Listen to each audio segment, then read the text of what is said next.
the age of 87, there are some things Federico Ramos has trouble remembering.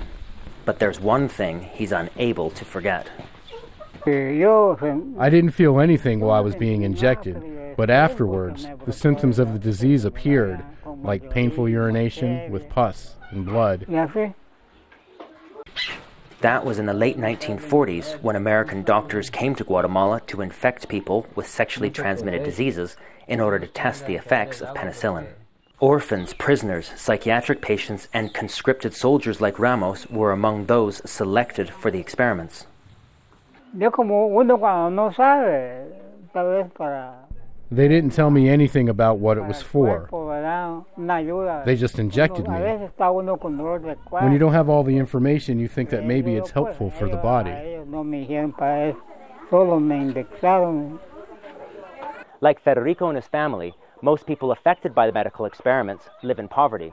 And it's precisely because of their lack of resources that receiving some sort of financial compensation is so important.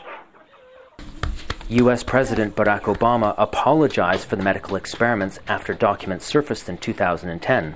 But in June, a U.S. federal judge dismissed the lawsuit filed on behalf of victims and their families, many of whom now suffer from health problems linked to syphilis.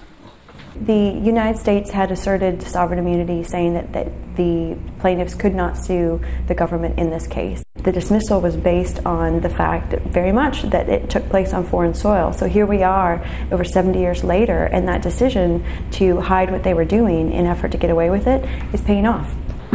There are also those who believe the experiments continued far longer than the U.S. has acknowledged.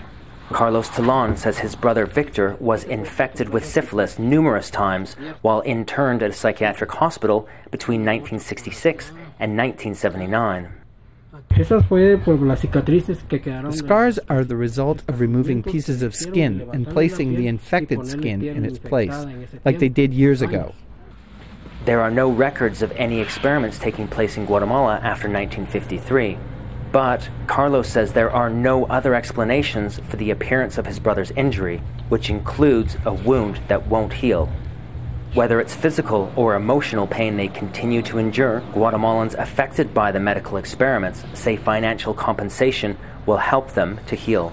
Their suffering, they say, has gone on long enough. David Mercer, Al Jazeera, Guatemala.